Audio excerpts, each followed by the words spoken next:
What happened to MCP? Are we still using MCP for agents? Is MCP dead? It's still going. MCP is really the backbone of how LLMs get context into their workflows. Agents might be the most valuable new consumer class for your product. I actually think that SDKs are kind of going away. And what we have found with coding agents is actually they're very good at just building their own SDK. These AI models that we're using now every day, when did it really click for you? I was pretty AI pilled early on. We're sometimes good at estimating of like what's ahead, but it's rarely you see people like drawing the curve and saying, okay, here's where it's going to be in 6 months, and so let's build a product for that. There hasn't really been a technology shift that's been this disruptive like ever. Investors talk about it being like the super cycle of all super cycles. It's not just disrupting labor, it's amplifying labor. What's limiting agents right now from actually being productive, and how are you going to solve it? Hey everybody, I'm Paul Klein, founder of BrowserBase. I'm here on Navigators, our new series where we meet with leaders in AI, talking about how they navigate this crazy future where computers are doing tasks on their own out in the real world. I'm here with Michael Grinich, CEO and founder of WorkOS, and we're going to talk about how your company has gone from not just being the leading authentication company, but also the leading AI authentication company. Michael, tell us more about WorkOS and what you guys are doing. Sure. So at WorkOS, we help developers make their software enterprise ready. So we've been doing this for 7 or 8 years. And what that really means is when you build a new product, you take it to market, you get product market fit. Inevitably, you want to go up market. You want to sell to bigger and bigger customers. And those bigger customers will have all these kind of like security IT requirements. Yeah. You've probably heard of things like single sign-on, SSO, or SAML authentication. But that's really just where it starts, and it blossoms in all these other things you have to add to your product. So WorkOS does that as an API. Permissions, encryption, logging, integrations, a whole bunch of different things. We kind of think about it like Stripe for enterprise features. So we work with developers and help them grow and scale. You know, in the first era of this company, we worked with a lot of platforms you might know, companies like Vercel and Webflow and Plaid, like kind of the Web 2.0 software platforms. Today, it's all AI companies. So we're also doing this for OpenAI, Anthropic, Cursor, Perplexity, Sierra, BrowserBase, and a bunch of others. So how does this company, which starts out with this kind of legacy protocols, SAML, these are things that I haven't heard of in years, but they're still very relevant. How does it become an AI company? Because every time I drive down the freeway, I'm seeing auth for agents, this beautiful billboard from WorkOS. What's that next chapter look like for WorkOS? Yeah, so about 2 years ago, I think maybe a little bit more than 2 years ago, ChatGPT had come out three plus years ago. But 2 years ago, people started using ChatGPT at work. Yeah. And I thought this was going to be a new product category in the world. And I thought it was just going to be AI chat. It's kind of the space. Mm-hmm. The chatbots could finally work. We could use them for customer support. And so I went and started talking to the folks at OpenAI. Anthropic had just launched Claude. I knew a bunch of people at Sierra getting that started because Brett Taylor had left Salesforce to go found it. And so we said, hey, we're going to go help that nascent industry. What happened, obviously, is the AI models started being able to add reasoning. The broad impact started growing, and we found ourselves, about a year later, with the majority of our new revenue coming from these AI businesses. And today, actually, the majority of our total revenue comes from AI companies. So we are an AI infrastructure company, despite not really starting that way.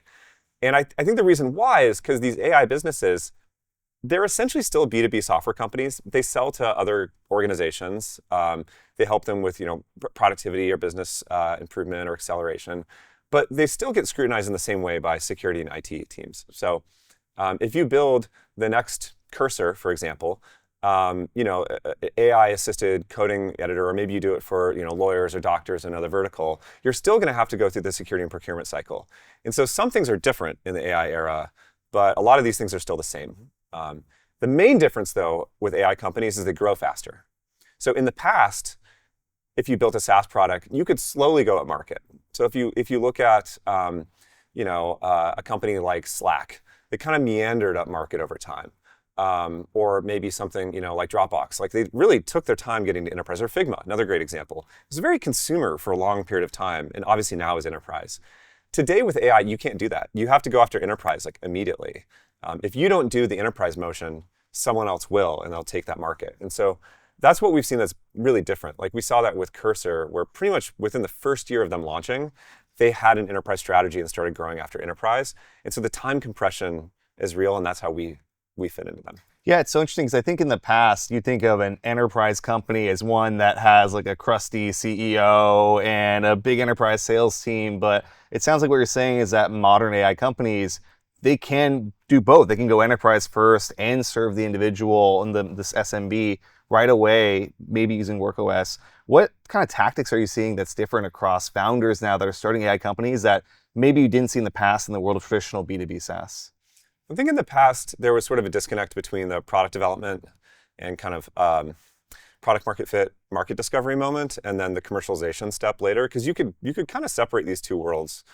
The early days of Figma or something was all about creating the best possible product experience that people would bring in, this bottom-up growth motion, and you would build all these kind of viral loops, that would help the product get wider adoption, and then slowly layer on an enterprise motion later and figure out your pricing and packaging and figure out your kind of sales motion as you hired a sales team. Now what I'm seeing is people have that kind of figured out from the beginning. Companies will still launch like a bottom-up PLG thing. They'll still have a self-serve experience, but pretty much from day one, they are already thinking about their commercialization strategy. They're doing kind of market discovery with bigger customers. They're validating that their product can grow into the enterprise and sort of building them in parallel. And I think it results in not two different motions, but them being more harmonious, like they're more directly connected. And so you kind of can do both at the same time. Yeah, I think it's always been, traditionally you say you can't build a PLG motion and a sales motion at the same time, but it seems like everyone is taking on both, which is challenging. I'm curious, what's the biggest mistake that founders are making when they're starting companies in AI right now? What are you seeing on your side? Oh man, that's a great question. All companies succeed for different reasons. Like every long-term successful durable business is extremely unique, but they all fail for the same reason, which is that they run out of money. And so I think the biggest mistake I see, founders make, and I do a bunch of little angel investing, so I have a bunch of data points around this too. The biggest mistake I see is not transitioning from the pre-product market fit to the post-product market fit mentality. Pre-PMF, it's really you're running this like broad experiment where you're testing stuff constantly. And I think the Y Combinator algorithm of eat, sleep, code, talk to users, write code, exercise, sleep. That's all you do, all the time. That really is the right algorithm to get as many shots on goal as you can. But once something starts working and it starts growing, you have to transition the mindset. And the biggest mistake I see is founders that stay in the experimentation mindset. Once something starts working, they think the way to grow further is actually to build a new product or launch a brand new thing or move into a new market or experiment with something new. Because that's what they have repetition doing. They're used to building new things. But getting product market fit is extremely rare. It's like if there was an algorithm to determine where there would be fit in the market, everybody would just do that. So it's very much like a random walk. And I think once you find something that works, and even if it's working just a little bit, you kind of need to switch your mindset into taking that small flame and turning it into a roaring fire. And that's a very different way of operating, how you think about growth, the kind of depth you get into with your metrics, how you're tracking it week to week, the type of experiments you run, how you hire your team, how you manage your leadership bench. It's just a mindset shift. And I've seen actually a lot of examples of companies that had that initial spark of product market fit, and then they got distracted by something else shiny, and when it's kept building other things, and then they don't get it again. It's like life in the universe is very rare, seems. Product market fit is very rare like that. Once you find it, you should really hold on to it and realize how special it is and grow from there. Yeah, and I mean, when you know you have product market fit, I remember my litmus test for PMF is one of them. It's if I can search Twitter and I can see people talking about my product negatively, means there's positive signs of PMF. People are thinking about your thing and putting it out into the world. If people are swearing on the customer discovery calls because they really hate the problem, it's always such a good sign. So it is rare, and when you find those right things, it's super meaningful. I think that in the past, the motion to build a great company was different. Pre-AI. But we're now building AI native companies. I'm curious for WorkOS, as you've scaled up product market fit for the products, what's the AI native company look like? How are you, an AI native CEO using tools and systems differently? Well, I think the first thing is this may be obvious, but like it's extremely important that the whole management team and leadership is AI pilled. Like there's no way you're going to have the rest of the team be like AI native or AI pilled if the management team is not. You can't have like a CEO who's like, I know AI is a big thing.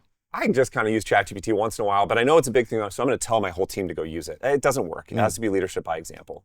And so I started with myself and then also worked with our management team to show them what's possible. Like I, spend my weekends like hacking, building stuff with Claude and Codex, and to have mornings where I'll come in like bleary-eyed because I was up till 2 or 3 in the morning, hacking on something. I was just playing last night with the new Fable model, Fable 5 model, which is incredible from Anthropic. And so I think that's the first thing. It has to start from the top. I think the second thing is you have to create not just space for people to experiment with stuff, not just to say like, hey, we know this is great and everyone go try it. You have to create a little bit more structure around it. So as an example, like today actually at WorkOS is Claude Day. And you can use whatever AI you want. We just call it Claude Day. But Claude Day is one day we set aside every month where the entire team goes and builds stuff. And what we do is we pair up engineers, people on the R&D side, with non-engineers, people in sales, marketing, finance, ops, legal, whatever. And we have them go figure out stuff to build. And when we did this the first time, it was really interesting. Like there were a ton of systems we had to set up for people. I didn't realize how much of a cold start problem it was. Like, how do we get the finance people a GitHub account? They'd never done that or didn't know what GitHub was. So we did a lot of that cold boot ups. I was expecting people to build kind of silly things, like come build tic-tac-toe or whatever, like kind of a silly vibe coding thing. But what I was really surprised by is people went and built the most like important thing they needed for their job. Like they actually took the hardest problem that they'd been thinking about and tried to turn that into some type of solution or some type of service to build. And so I think there's this element of actually like engineers bringing people through, but letting non-engineers drive it and then get AI pilled and see that experience. And once that starts happening, you get the snowball effect where people want to do it more and more. The amazing thing about these AI tools is they can teach you how to use them. You can sit in front of Claude or Codex, or Cursor and say, I don't know how to build anything. Tell me how to do it. That's very new as a thing that people have to experience. And I think once it gets going, it ends up kind of being self-rejuvenating in a way.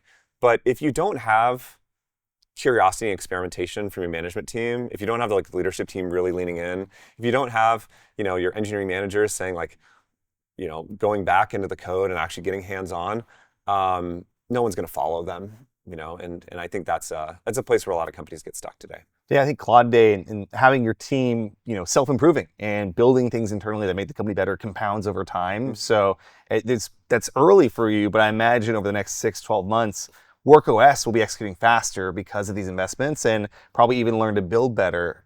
But building agents is still hard. And you guys just launched something to enable agents to make it easier for them to sign up for services. I think authentication is a big topic for how do agents actually do work and connect to our systems. And it's interesting that WorkOS is an authentication company in a lot of ways. It handles auth among other services, but now is trying to help agents sign up for things and authenticate. What do you think about like what's limiting agents right now from actually being productive and accessing all of our tools, and how are you going to solve it? Yeah, it's a huge question. I mean, we've been working on stuff around authentication and authorization, like permissions, governance, observability for kind of AI agentic systems for quite a while. Speaking of haters, we announced this thing about a month ago, and I got a bunch of hate mail from it. So I was like, I know that's PMF. I know exactly. I was like, I know that we're onto something here. The problem that we tried to solve with this thing, we call it auth.md. It's like a new spec, is allowing agents to go register for things on the web. So there's a lot of other things around, we've done stuff around MCP and MCP gateways and permissions and scopes and claims and, tool definitions and stuff. But there's still this root problem, which is agents going to a service and getting an account. And what I observed over the last, 6 to 8 months or so is my coding agent was making decisions about what technology to use. Like I would say, I want to build this thing. I'd prompt it in a certain way. And it would say, okay, we're going to sign up for Supabase, or we're going to go use Vercel, and we're going to go use Resend. It's picking these vendors. But the agent can't actually go get those accounts. It still needs me as the human to go register and get the API keys and tie this in. And what we ended up doing with WorkOS about 6 months ago is our CLI we built, we actually allowed the CLI to get anonymous credentials. So it could sign up for a WorkOS account without a user involved and just start building. So it wouldn't block on you needing to get, and later you could claim it. So as a human, you could come in and say, okay, the app is configured. I'm going to add my, Paul at browser-based email, and boom, now I own that account. And so he said, this is like pretty amazing. The CLI, the agent, can kind of do everything end to end. Why can't it go do this in the web, just generally? And if you look at sign-up forms today on the web, it's kind of a mess, and they're built for blocking automated traffic. They consider all automated traffic to be bad. But if you look at the growth of products like Resend's a great example, an enormous amount of the growth comes from being recommended in the LLMs, like people that are building new things signing up through that. Agents might be the most valuable new consumer class for your product. And so the idea with authMD is that you host this file, yourapp.com/authMD, and then you implement this pretty simple spec built on open standards, and it allows agents to be able to sign up and get an account and go do something with it. And you're still in full control. You can do the right permissions and entitlements and security and all that. But the bet here is that in the future, a lot of your growth will come from agent registration. And that was a piece that no one had actually solved yet. People had been done all these other permissioning things and like MCP, but the registration step, kind of the front door of your product, was still kind of obscured to agents. So we're super excited about it. We announced it at an event we did in San Francisco. I just tweeted it the next day, and it blew up, on X. And we already have a ton of people implementing it and building against it. So if you want to grow with agents, if you're watching this, go. We have a hosted version of it, but you can just build it yourself too. It's just an open spec. It's like fully open to the community. Yeah, it feels like, as models continue to get better, they can not only recommend tools, but implement them end to end. And the final gap is actually getting access, which often involves that human in the loop. And Agents MD is solving this. I maybe want to contrast that to MCP. What happened to MCP? Are we still using MCP for agents? What's happening enterprise? Is MCP dead? Absolutely, it's still ripping. It's still going. MCP is really the backbone of how LLMs get context into their workflows. I think it was, like all things, extremely hyped, like every bubble. But yeah, it's still growing at an incredible pace. We use it a ton internally. We have an MCP auth layer with our AuthKit product, and so we power MCP auth for Granola and Superhuman and a bunch of other companies, and we still continue to see that grow. One thing that's pretty interesting.